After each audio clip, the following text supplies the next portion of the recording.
So without further ado, let's begin our webinar.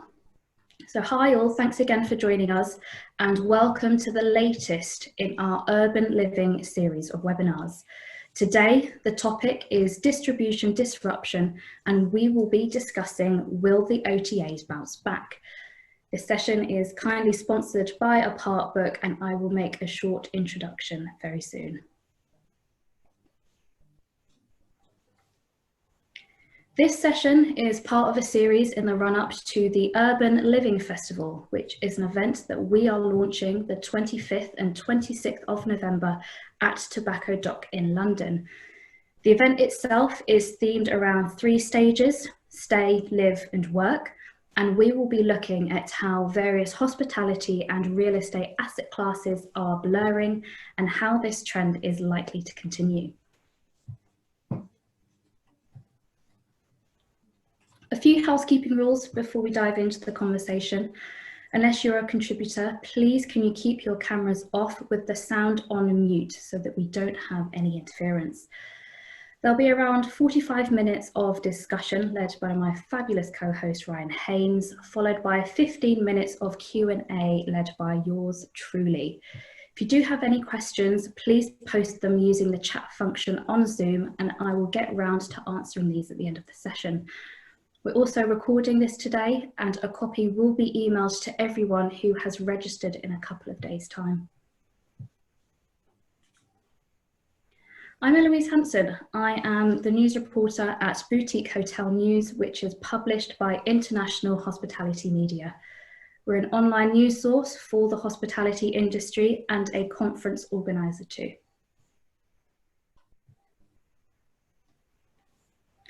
Have a great lineup joining us today, and I will ask each of our contributors to introduce themselves very shortly. But first, I'd like to give you all some context leading into the discussion. So I'm sure you've all heard at some point over the last few months about the difficulties with processing refunds, and we're actually going to discuss the impact that this has had on loyalty and trust in the webinar today. There is a quote on your screen now from Ryanair's CEO, Eddie Wilson, who has recently slammed the OTAs for their refund policies. He has called for the urgent regulation of these entities so that we can process cash refunds quickly and efficiently. To offer some other viewpoints, we have Robin Shepherd at Bespoke Hotels saying that we need to seek representation and regular meetings with these dominant bodies to build robust, candid conversations with them. And we also have Kate Nichols of UK Hospitality, who's called for the use of parity clauses by OTAs to be banned. So as you can see, this is a heavily contested subject, and we aim to shed some light on these topics with the experts that we have on hand today. But before we do, I'd like to say hi to Richard Cooper over at Apartbook, who's sponsoring the webinar today and who's going to say a few words. Hello everyone, I'm Richard, director and co-founder of Apartbook, and today I just wanted to quickly talk to you about what we do. We're a property management system and we're dedicated to your industry, the service apartment, vacation rental and short stay industry. Rather than tell you loads about what our features are, because there are many to talk about, we'll talk to you about why we're slightly different. Apartbook was built and created to obviously supply a property management system which works for your sector. I was a GM at a service apartment company before and found that a lot of the systems focus really on hotel style bookings, and that really focuses on the short stay, not the 28 days and other nuances that we have to put up with. So while we were looking for a PMS system, we decided why not build our own? And with the team of people who have worked in the industry, we've created Apartbook. To explain some of the differences, one of them in particular, the 28-night VAT drop, we automate that process for you. Then we raise an invoice along the HMRC government guidelines, and then all that process is just sorted out for you, nice and simple.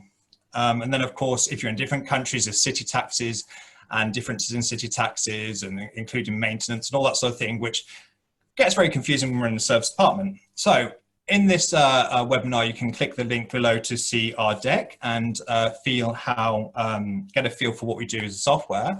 But also we'd like to say, we know it's very difficult at the moment and things are tight with money. So we're offering a no onboarding fee, free training, and of course, we help you set the system up and get it all set up for you with no worry from your side. So please get in contact with me, ping me an email or send me a message. Thank you. Thanks, Richard.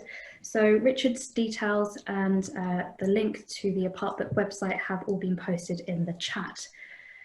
So now I'd like to invite the contributors to introduce themselves. Ryan, would you like to go first? Thank you very much, Eloise. Thanks for inviting me to this session and co-host this with you. So I'm Ryan Haynes. I'm the director and founder of Haynes Marcoms, which is a specialist marketing and PR content agency for the travel and technology sector, working in business and consumer. We're also behind the new podcast series, Travel Market Life, which is a series of podcasts looking at the changes that are happening in the travel market and new technologies to help the hospitality industry and travel industry recover. Thanks, Ryan. And Michael McCartan? Yeah, hi Eloise, and good afternoon to everyone. Yes, I'm Michael McCartan. I've had 20 years experience in hotel technology. I started my career way back in the dot-com boom when the OTAs were just emerging, in fact, and they were looking for real-time hotel supply. And the company I was working for at the time, Pegasus Distribution, had a switch which connected 50,000 hotels in real time. And I started my career integrating the OTAs to that real-time supply. Since then, I've done a variety of roles from product management to solution engineering, and was CEO of a company called eRevMax, and then most recently managing director of a revenue management system out of California called Duetto. I was the MD for Europe, Middle East, and Africa. And currently I run my own business, helping startups grow and expand and develop their products for market in Europe specifically. Thanks, Michael. Naeem? Hello, and thank you for having me on. I hope the background noise is not too loud. So I started off running some service apartments and then branched out into guest house management and hotel management as well. And as we were growing the business, we had a lot of growth pain points that we were struggling with, automating systems and processes. Like Richard was mentioning, it was very difficult to find any software that actually met the needs as an operator. So that's what made us set up Zeevou, and we've been very lucky to have won the Shorties earlier this year. But we've also set up Zeevou Direct, which is, I guess, more relevant to the discussion today, which is a free direct booking platform, OTA if you want, not strictly speaking OTA, where we're not keeping any commissions or any charges either from the host or the guests.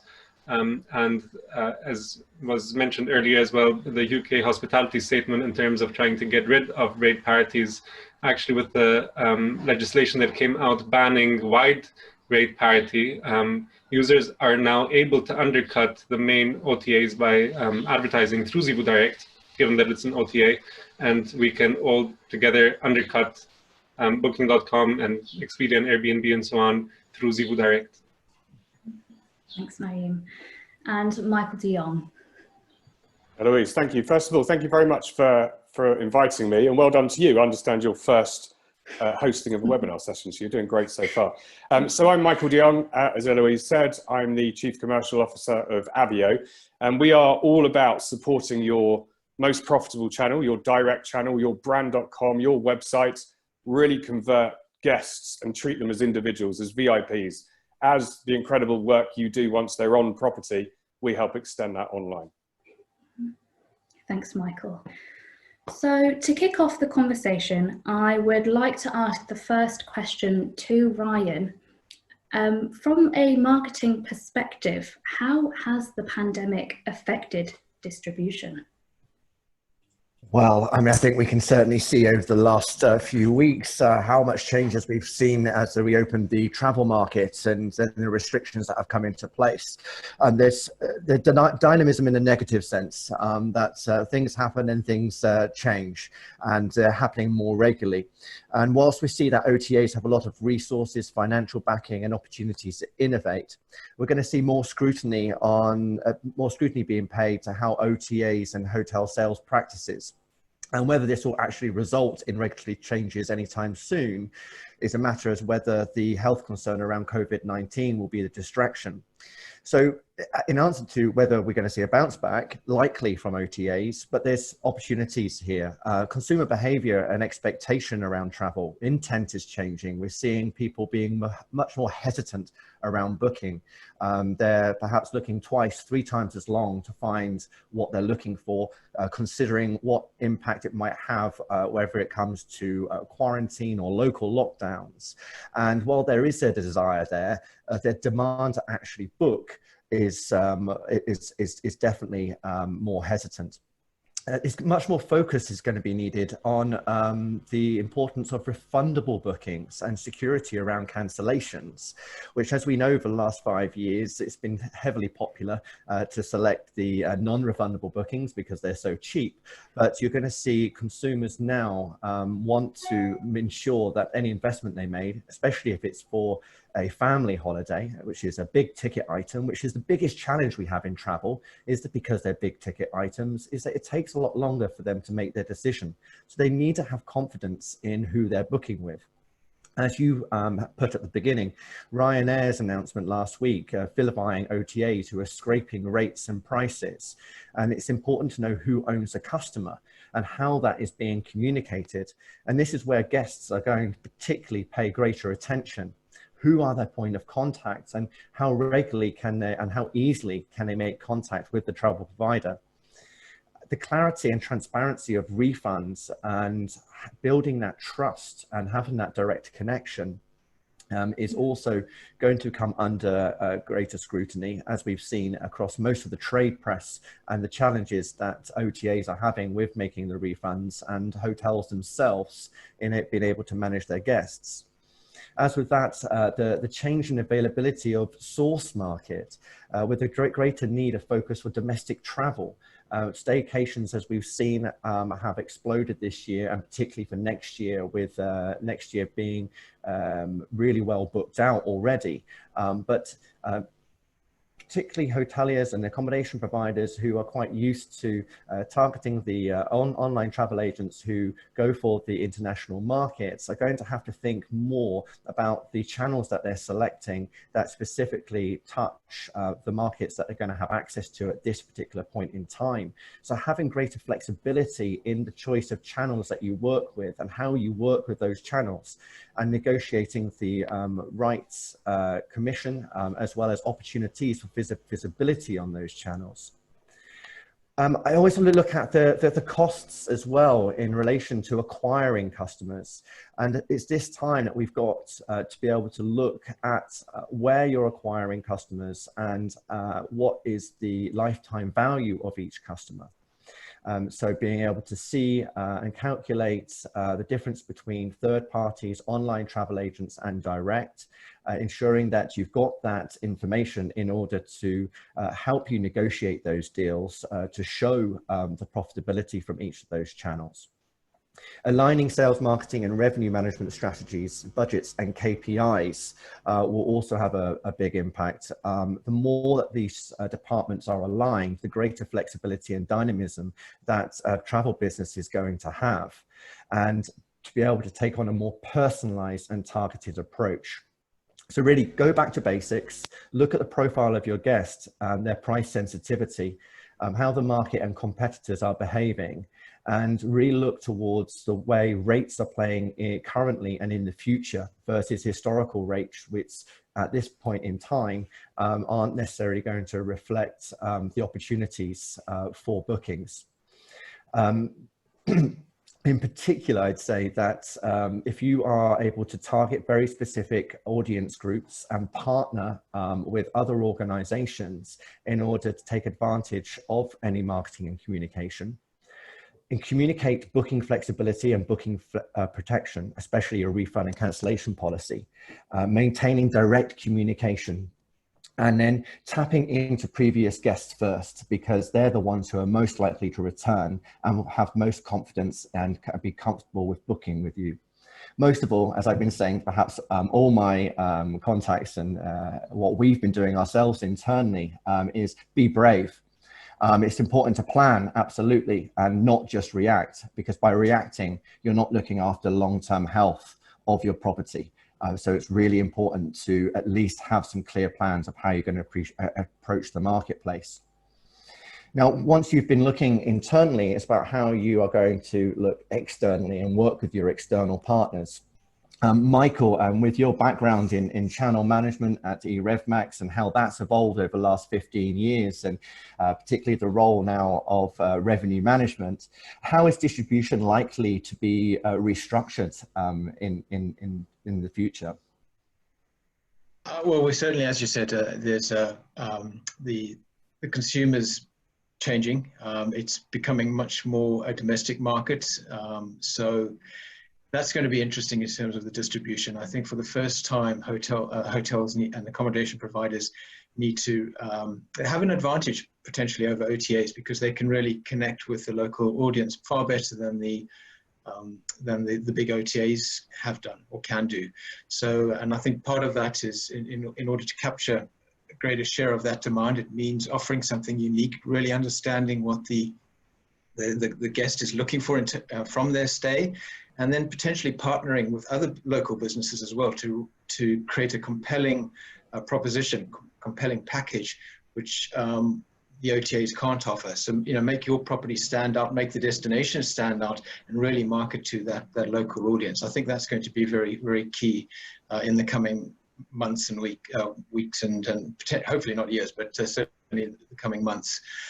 In terms of the bigger picture, I think it's interesting that Google have announced their pay per stay program, which I think is gives a very strong indication of their intention in terms of moving further into the hotel space.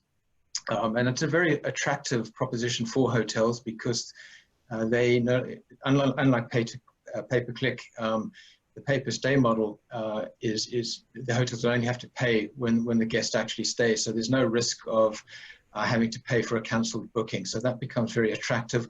Also with reduced marketing teams potentially at the accommodation providers side, the pay-per-stay model is much easier to manage, and it doesn't need to be budgeted for. It gets paid for out of the stay, so you don't need approval for budgets and things like that. So it's going to become a more compelling proposition for hotels and accommodation providers, and I think this is really going to cement Google's position as an OTA, or at least an alternative to Booking.com and Expedia.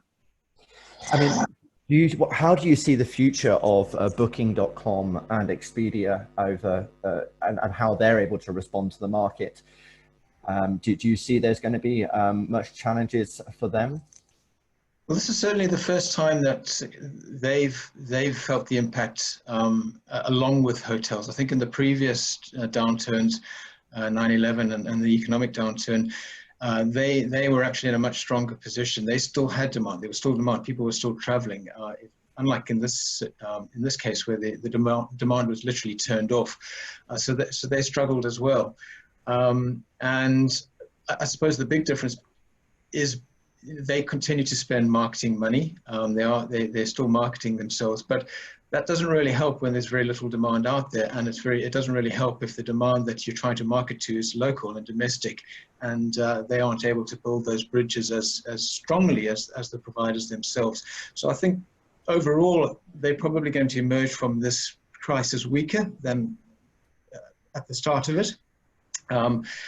Hopefully, and Michael probably can speak a lot more articulately about this, but it potentially gives the advantage to the providers themselves to actually strengthen their proposition. But I think there's always the risk of Google, and I use risk in inverted commas because it could be an opportunity with Google coming into the marketplace and actually providing some alternative channels of distribution for hotels. So yeah, if I then take that over to Michael, then what do you see as the distribution, how distribution will be restructured? Michael, so I'm assuming that one's me, but yeah, very happy to jump in. So first of all, on the domestic front, I think it's criminal for properties, brands to give up anything to the OTAs, right? That you do not need an OTA to go and serve your market domestically. They have a place, and I'm not anti-OTA, but for overseas international visitors, all day long. If you're a resort business in the UK, we can see you don't need an OTA, right? We're seeing domestically now that traffic pacing compared to where we were last year on confirmed guests, actually checking in, we're seeing it through at the end of June, now definitely for July, into August, outpacing total business, including international last year.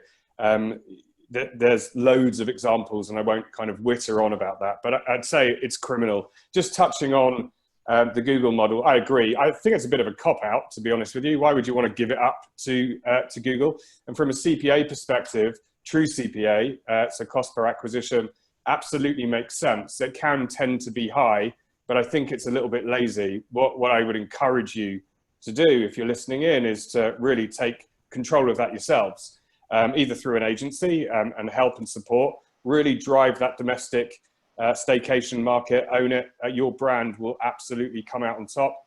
You know, the return for places like city centres, who knows, right? And they're so reliant on international visitors. Places like London, you know, is still hurting, right? But there are green shoots.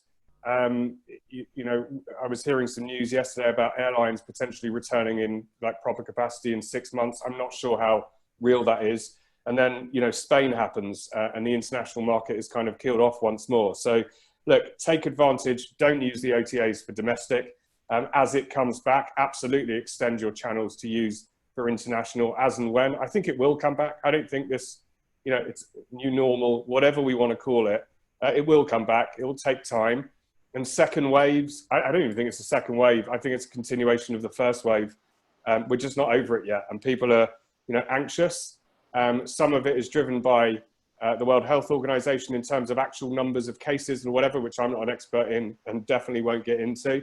But I think people are scared, people are nervous, right? And when you book a holiday to Spain and then suddenly you're told, well, you can't go because your insurance won't cover you, because now Foreign Commonwealth Office is suggesting that it's not a good thing to go, you know, it puts people off. So we need that demand back, right? The UK, for example, are doing some incredible things in hospitality, the wider hospitality, with the lowering of the VAT rate, the incentives in terms of getting you to go out for dinner and break some of those silos. People have stayed in for too long. Personally, I'm itching to get out, and I will spend my money in the UK.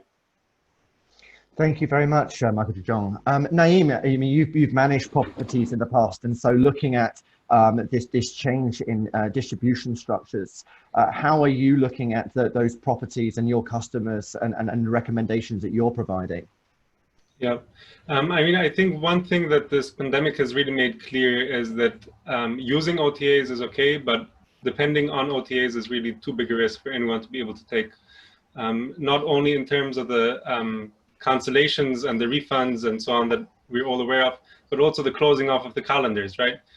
So we saw a very clear case where the lack of appropriate tech from these OTAs caused small providers to have to suffer a financial burden of inadequate distribution, especially those people who were not set up to take direct bookings or were not set up across multiple channels.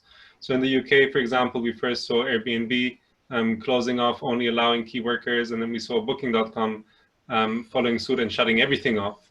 And I actually remember being on the phone to one of the senior account managers at Booking.com just shortly before it was announced that they were going to do that. And she said they'd been contacted by the UK government and they'd been told that they're only allowed to allow key workers to book. And now, unfortunately, Booking.com didn't have the tech to enable that. So what that meant is that Booking.com just went and shut everyone's calendars. And in a way, for a lot of smaller operators, a lot of their main business just, you know, dropped overnight.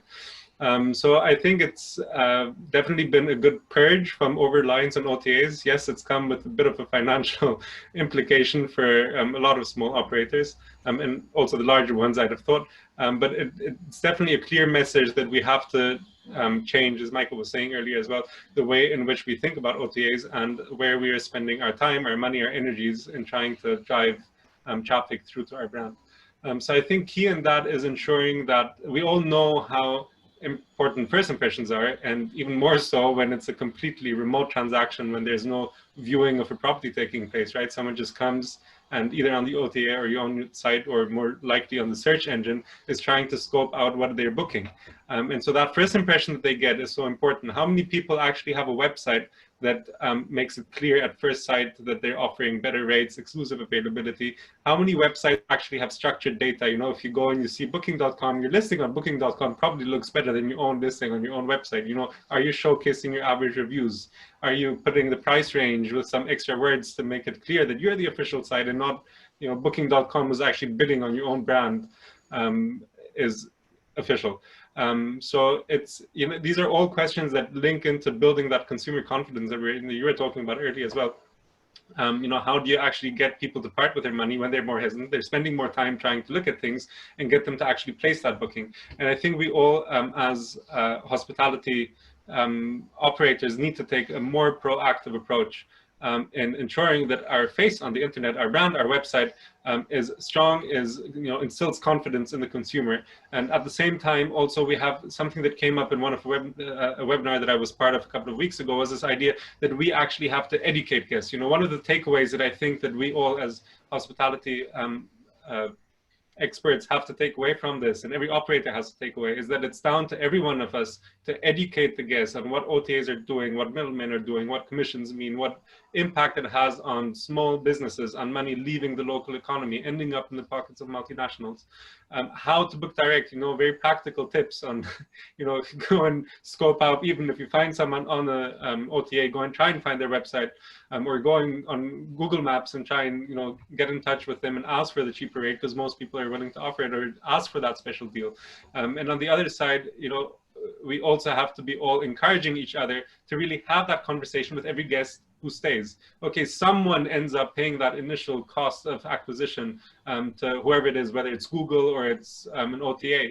But then once they're in the network and they've actually, it should be enough basically for a guest to book once with a hotel or an Airbnb operator, a service apartment, whatever it is, and to learn that actually the way you book your next trip, your next holiday, is you go direct. And obviously there's issues around this in terms of how do you ensure that there's no scams, and how do you make it easy for people to search centrally across multiple direct booking sites.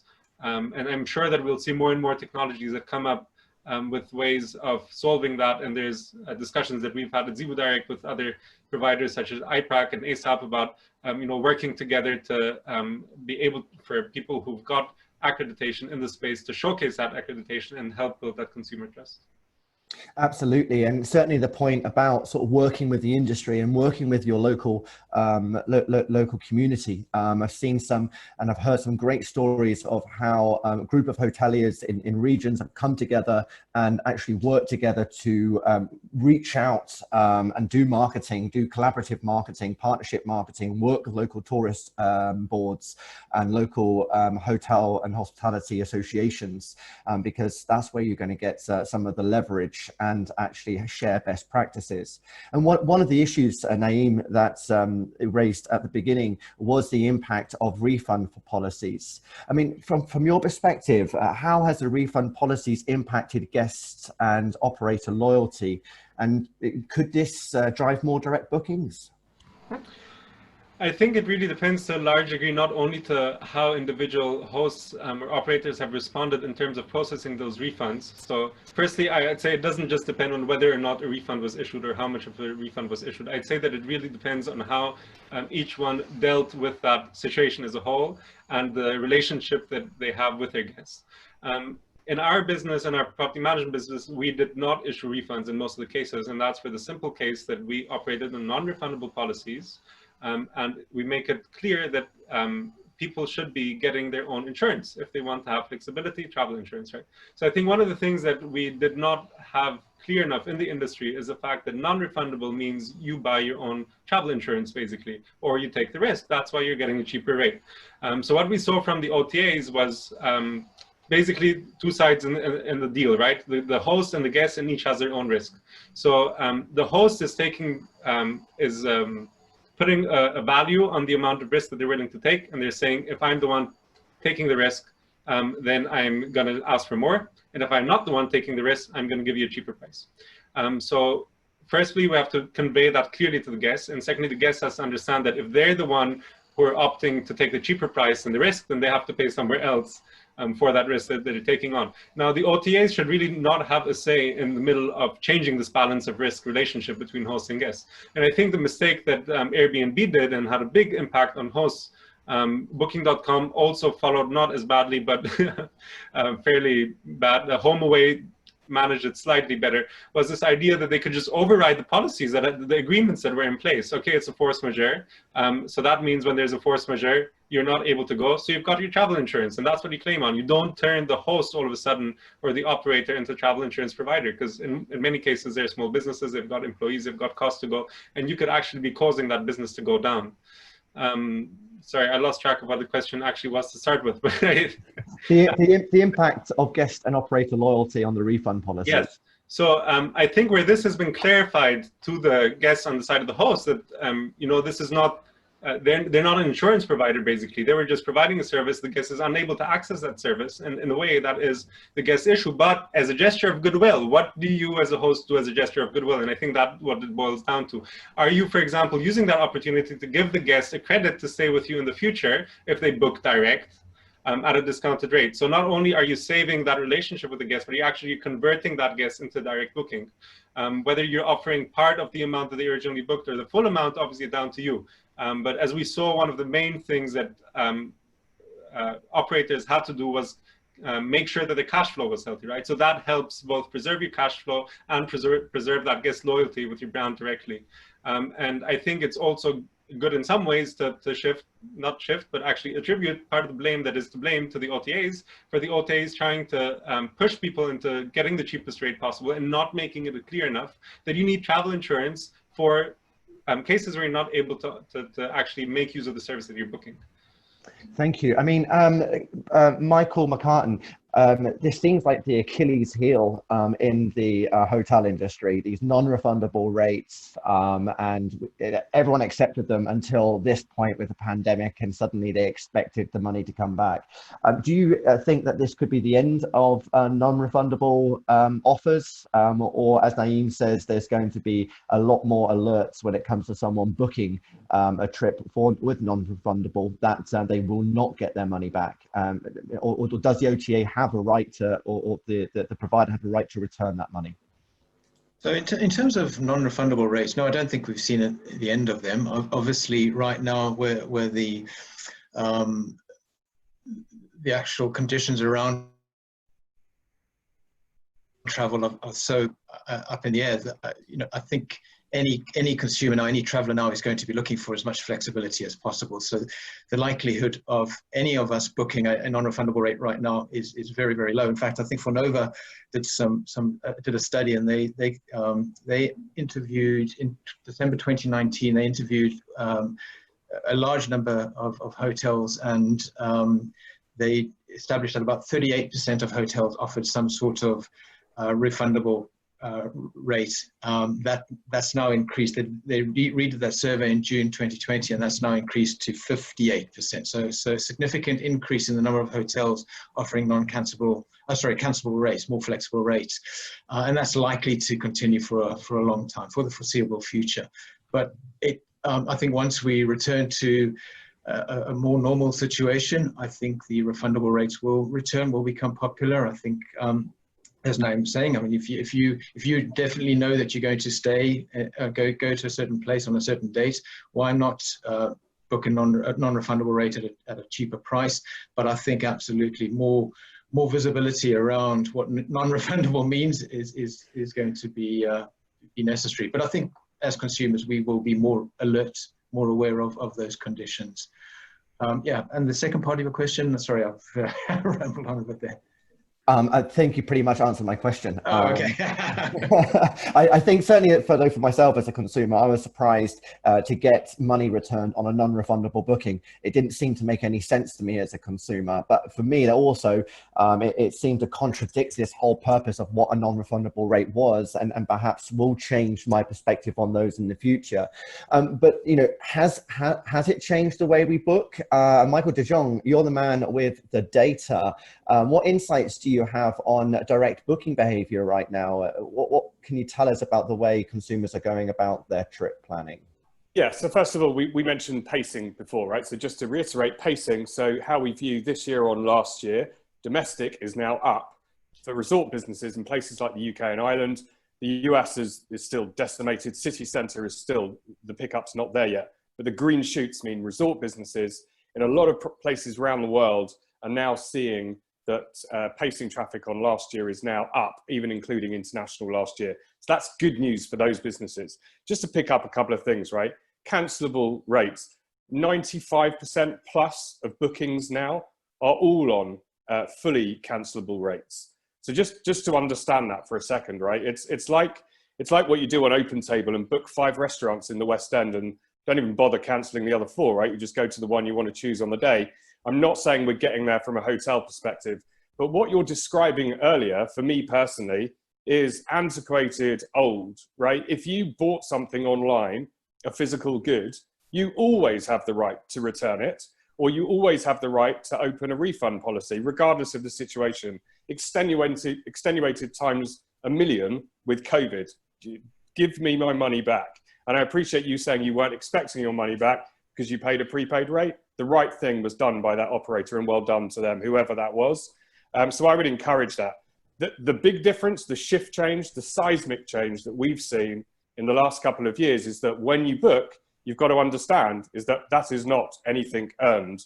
They check out, that's when it's earned, right? The way that the OTA guy, sorry, I've forgotten your name, Naeem explained how your commission model works, paid on date of checkout, that kind of thing. You earn your money when you earn your money. Just understand that post-booking, pre-stay, is not anything to do with CPA. You still have to earn that customer checking out of your property. So that landscape has changed. 95+% of all rates are fully cancelable. And we're seeing seismic rises in that. I do think prepaid rates will come back. Consumers will take a punt and do a prepaid rate for a slightly lower amount. But again, it depends on your market. If you're a corporate booker looking for 2 nights in London, eventually when that comes back, you've made your decision, right? You don't need to do a prepaid rate, in my opinion. Families, again, checking out, you talked about lead time, that discovery phase, looking at where they're going to go. If you know the destination, you don't have to do a prepaid rate. If you don't know the destination, then you should offer flexibility and perhaps entice them with a prepaid rate because they have an opportunity to cancel and go elsewhere. They probably don't know your brand. And by the way, the last one that we'll touch on, this whole world of loyalty, from my perspective, reputation management, all bets are off. Start again in a new COVID world. Because what an American traveler said about your property pre-COVID now is all irrelevant. So that all starts again. So I think with all of that combined, we have a massive opportunity to really grab the attention of consumers direct and understand that, forget all the pricing stuff goes on in the background. There is a cost associated to it. There always is with acquisition or any e-commerce kind of chain in the background. But that should never be passed on to a consumer. You need to delight them. And the amazing stuff that hoteliers, all around the world, I've spoken to thousands across the last couple of months. I've not had much else to do. And they're all incredible people, right? This industry is amazing. And, initiatives like the Hoteliers Charter, what we're doing for direct, all this drive and ambition that's surfacing, this is an incredible space to be in. And we need to make sure that customers really understand that and you welcome them. Do not put blockers up. May I jump in here, please, and Yes, ask Ryan, as we're talking about direct bookings, what can accommodation managers do now to increase their proportion of direct bookings? I think it's really interesting what Michael de Jong just said, particularly it's almost you've wiped the slate clean and it's a blank canvas. for some people that's going to work, for others it isn't. If you've got a startup mindset, a very entrepreneurial mindset, then this is perfect timing for you. You're going to be able to really grasp hold of the marketplace. But there are a lot of people who just aren't that have that mindset, which is why they work for companies. And so what's going to be really important right now is to heed the advice of some of these new players in the industry, to actually talk directly to property management companies, to get some advice there on how they can adapt the culture within their hotel. And that's probably one of the biggest things now. It's not just about how you operate and how you deliver services, but the culture around your people. Are they all contributing to the revenue generation success of the business? Because right now, people are not going to be booking, you know, the hotel stay, their dinners, their excursions, their spas before they arrive. They're going to be leaving most of that till they're there, because they don't know if they're actually going to arrive at the hotel, whether there's going to be a lockdown. So really it's about, firstly, get the bookings in, just a hotel night, a couple of nights, whatever, and then get your team to help do the upsells. Look at the different ways in which you can use technologies. And in particular, as Naeem pointed out at the very beginning, you need to make sure that your product offering, as soon as they get on your website, it's clear. Do you have product? What dates are available? How much are they? Don't make it confusing. Tell them what type of booking it is. Make sure that they know, and there's a clear, you know, asterisk or exclamation mark to tell people about the payment terms and refund cancellation policies.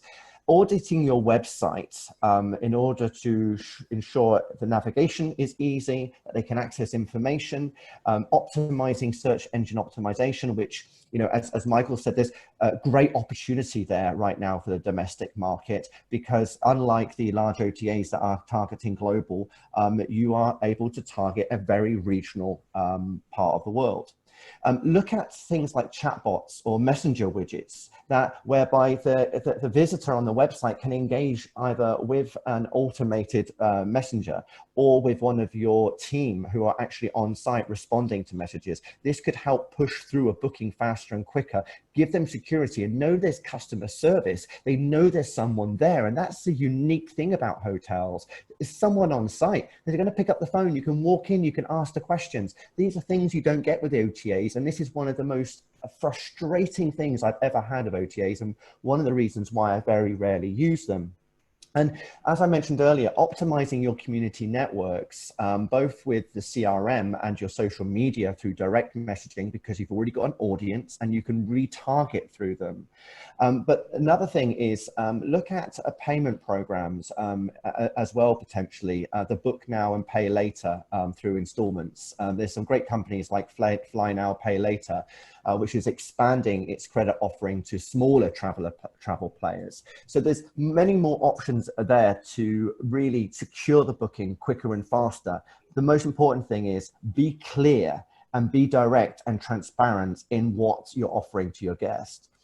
And I guess, you know, in part of that, with new technologies, with booking engines, Naeem, what are the ways in which they can further optimize their websites? Sorry, just to clarify regarding the commissions that Michael de Jong mentioned briefly, we don't charge any commissions, not pre, not post checkout at all. So I believe it also ties into what we were saying earlier, that the guest is actually, the data is owned by the host, right? Not by the intermediary. And I think commissions likely, you know, I think it's an old concept to want to charge just for providing website. You know, the website doesn't cost much to run. So why are these huge commissions being kept? Yes, most of it is marketing and it ends up in Google's pockets, but if we all work together as a network to collaboratively push the Book Direct movement, then we're just spending time instead of having to actually pay out that much to commissions and to Google in the end. So in terms of booking engines, I think one of the issues that we face with booking engines that we found in the market, now I know that there are a few that might offer this, but I think the vast majority of booking engines are just way outdated and they don't allow you to actually to measure your data. And if you can't measure your data, if you can't link in with you know, Google Analytics, with the Google Search Console, with Google Tag Manager, if you cannot make use of the e-commerce section of Google Analytics to track the return on investment on your Google ads, then, you know, in the end, what are we talking about? Yes, okay, unless if you just want to focus purely on non-paid SEO, you want to do it yourself, then that's fine. But as soon as you spend any money on optimizing the ranking of your website and trying to drive those direct bookings, even if it's paying the salary or part of the salary of in-house staff, you want to be able to know what the return of your investment is. How is the data changing over time once you've taken certain actions? And to be able to do that, you actually need to track the amount that is being transacted through your website for every booking, and you need to know at what point people are dropping off in various parts of the booking process. You don't just want to have an average goal amount or something like that. So having booking engines actually spit all that information back to Google to be able to track it, I think is key. And I hope that many more booking engine providers will up their game in this respect in the coming months and coming weeks. Absolutely. And I know that there aren't so many people who might not have the relevant skills from digital marketing. So it's worth looking at outsourced companies who might be able to provide you that consultancy and support. Michael de Jong, I mean, how have you seen the increase in proportion of direct bookings to optimize those? How have you been helping your customers?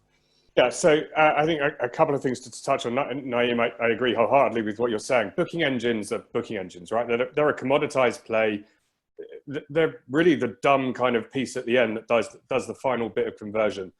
Again, that whole world, just to be clear, has changed, right? And this is not me making this up. You need to surface personalized engagement. So a 4- or 5-star hotel is a beautiful place that you engage with directly when you're on site. Yet the website, every website on earth, by the way, will scream, book direct, or whatever the message the hotel wants to convey. A 5-star experience is not anything like that when we got on property, right? So what you need to do is really tailor it and engineer it to each individual guest, depending on where they are in that conversion journey. So each individual guest, if you treat them as an individual and a VIP, the old metrics of conversion rate are dead, right? So for example, when are you talking about conversion? The first time they came to the website or the 5th time? Are you talking about an American family or a UK corporate person? Like it's 1,000,001 different things to different people. So I think you can all start easily by personalizing that journey and doing something simple like, hey, Michael, looking forward to seeing you on X date. Your room is ready for you. Do you like an upgrade or whatever it might be? And by the way, that really helps if you're on a prepaid rate. Actually, yeah, I do want that suite for another 50 quid. Can I bag that now and change my cancellation policy? Absolutely. And that's really easy to do. And just finally on that, my Netflix is different to your Netflix. Amazon's different. For Amazon serving millions of lines of product, but all personalized and tailored for me. I don't sift through anything. They make it easy for me as a consumer. That's open to brand.com, so your own hotel website to do now.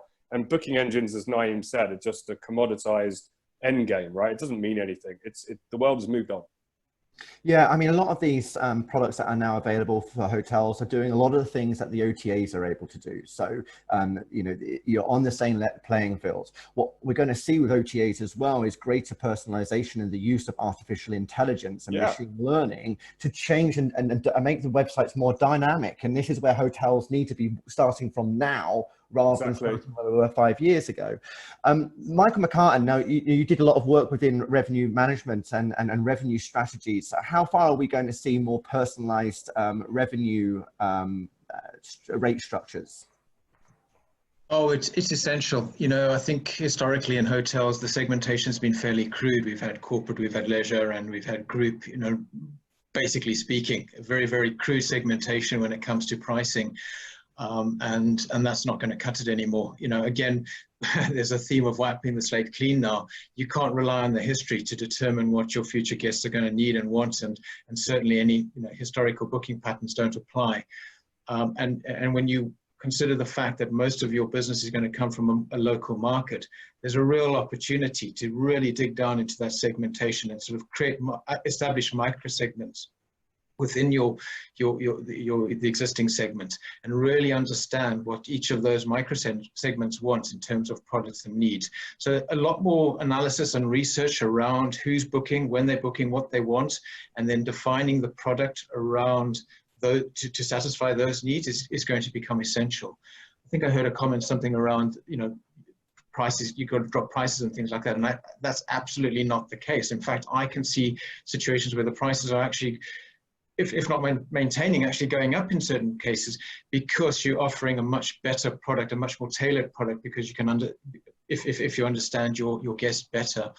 And even if you don't understand them when they first make the booking, I think the opportunity to upsell and cross-sell becomes huge. I work very closely with an upsell management solution, and they've actually in May and June, they've actually seen the highest number of upsells in terms of value per guest than they've ever seen historically. So fewer number of guests, but the number of extra items that people are buying 2 or 3 days before arrival has increased substantially. And that's because they're able to build real engagement with the guests and then offer things very appropriate, especially now during lockdown, local activities, cocktail making courses inside the room because of fears about leaving the room, etc., etc. So really thinking about what the guests want when they're at your hotel, and then offering them that before they arrive can really make the difference and drive more direct business and establish that relationship with the guests in a far better way than any OTA can. I mean, that demonstrates that hesitancy there in people actually booking a wider range of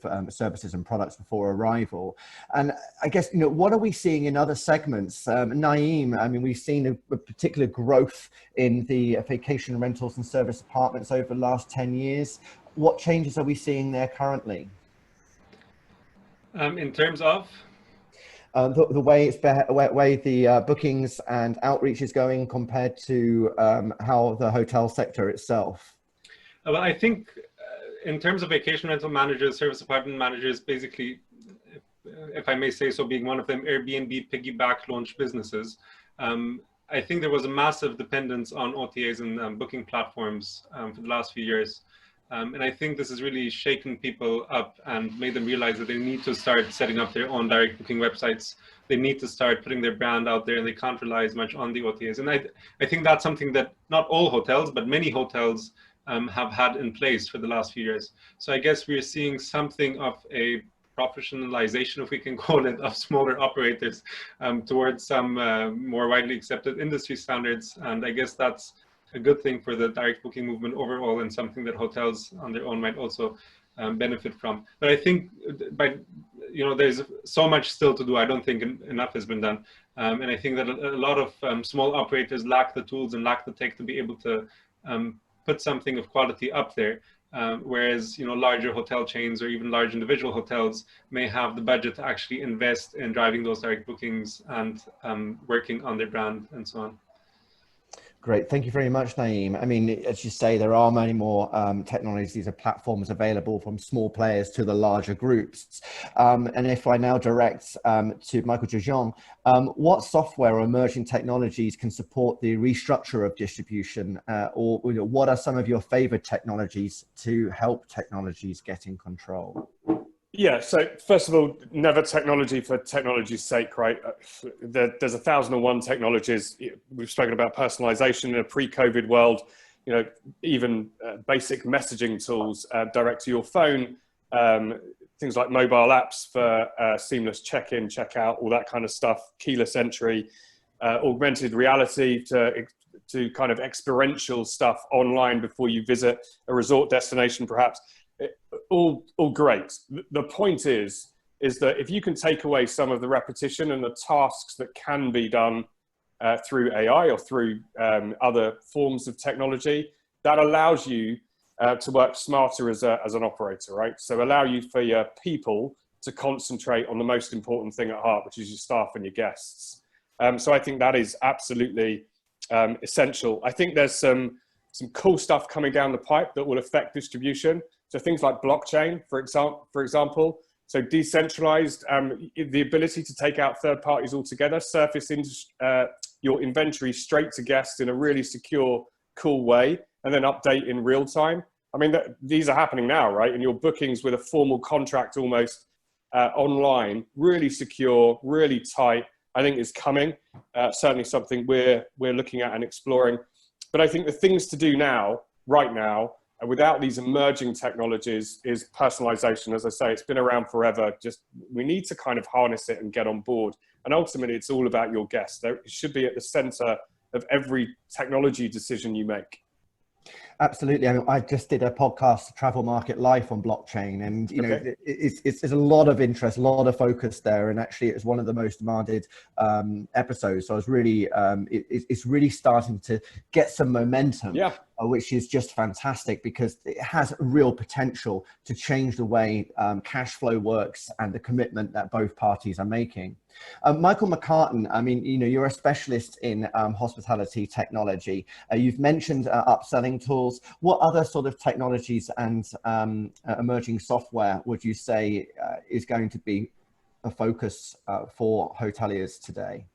Yeah, so just to reiterate what Michael said, they want long before COVID, I used to get frustrated with the number of friction points that existed in the guest journey, right from booking through to checkout. And the one thing that COVID's done is accelerate the adoption of tools that remove those friction points. I think hoteliers were guilty of hiding behind the fact that we're a people-to-people industry, that, and so they sort of excused unnecessary redundant tasks that required human engagement because we're a people industry. And I think that excuse no longer exists. We have to identify where those friction points exist, whether it's in a chatbot on your website to help with the conversion of a booking, whether it's in an upsell engagement guest messaging situation, or whether it's guest messaging on properties. All of those tools can really enhance the guest experience and make them feel safer and healthier during their stay, which is something we haven't touched upon here, but that's paramount in this COVID era. That said, there is a risk that hotels go completely the opposite way, and they become too reliant on technology and they forget about the human aspect. And not every single person who's going to stay in your property is going to be someone who embraces technology. So you can't throw the baby out with the bathwater. You have to have your staff on site to support people if they can't use the technology, or if they don't want to use the technology. You need sort of tech ambassadors around serving people to make sure, like they did at airports in the early days of sort of self-check-in and stuff, people around to help those people, those guests that don't want to have use the technology or struggling with it. So it's a balance, and I think a combination of technology plus people can really enhance the guest experience and make it much better. The one other thing I would say that hasn't been spoken about is robotic process automation. It's behind the scenes, but we all know in accommodation operations, there are tons and tons of redundant paper-based procedures, and all of that is ripe for automation, especially now probably with reduced number of guests, reduced number of staff. Hoteliers need to start thinking about which of those processes, whether it's group management or whatever the case may be, RFPs for events, or whatever the case may be. There are tons and tons of paper-based processes that should be automated, and we need to start thinking about how we do that. Thank you very much. Now, Eloise, you have some questions there. Thank you. So we've actually had so much content to cover during this session that we're going to post all of the contact details of our contributors into the chat. So if anyone would like to carry on the conversation over LinkedIn, we encourage you to do so. So I have a final few slides to run through before we sign off today. Our next webinar is happening the same time, same place next week, and it's about gross development value and its impact on funding new projects. The link to register to this session will be posted in the chat.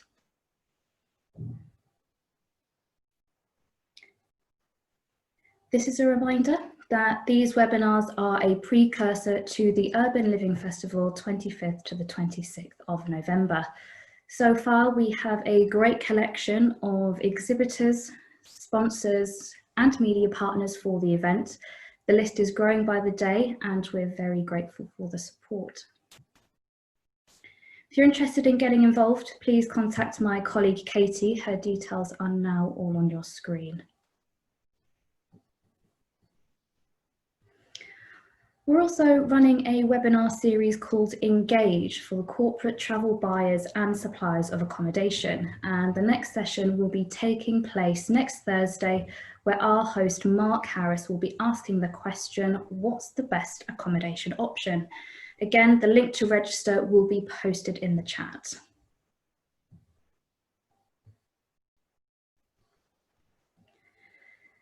So here we have the next few sessions in the Urban Living webinar series. You can find further details about each session on the Urban Living Festival website.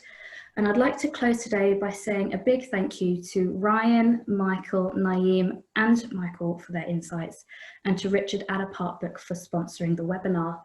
So thank you to all those who have joined us today. I've had a really insightful and informative chat, and we do look forward to seeing you back here next week. Do take care, and we'll see you all very soon. Thanks, guys. Thanks, guys. Thanks, Eloise. Thanks, Eloise. Bye. Bye. Take care. Thanks a lot.